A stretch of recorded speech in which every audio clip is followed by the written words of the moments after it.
So in this video, we're going to talk about 3D Systems. They just reported their Q4 earnings, which missed estimates. They also forecast a dismal 2025. In other news, late in the week, price fell.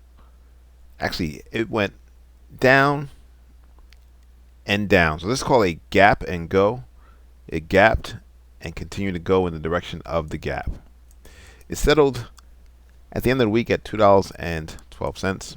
Now, zooming out to the monthly chart, after price respected this short-term uptrend on the monthly chart that was established back in September of last year, price finally broke through and appears that it's going to close below this trend line.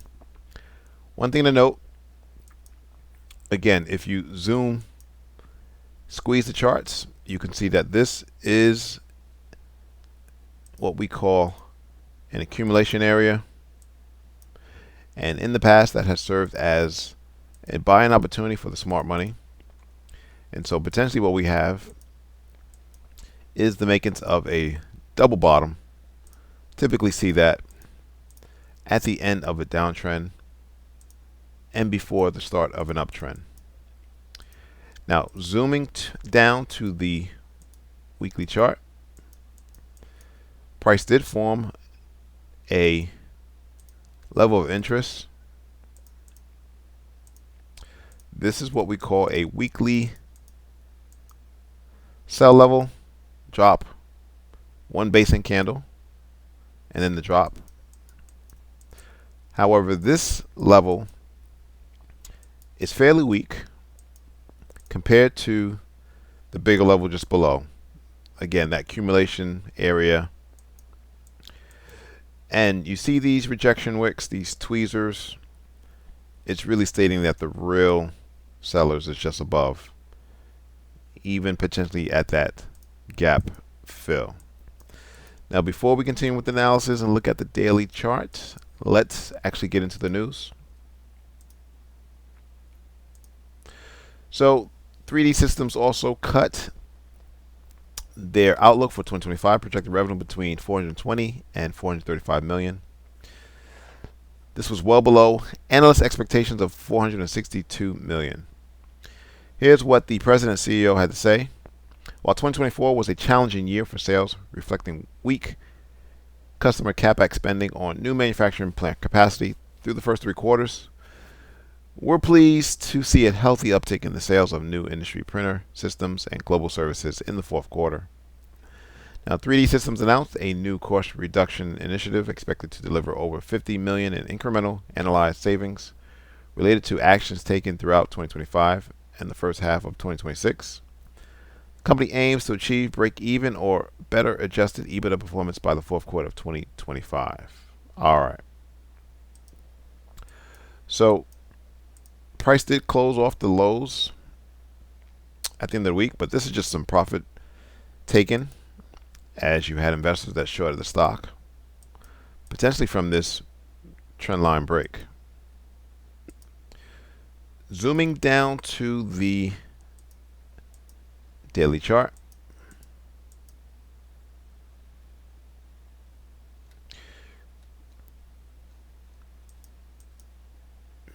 just looking to see where there might be some levels of interest to where price would reverse.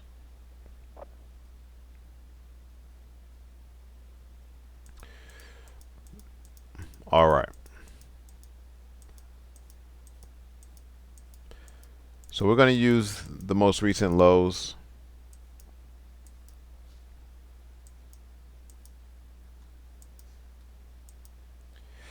Back in September as a level where price may potentially reverse.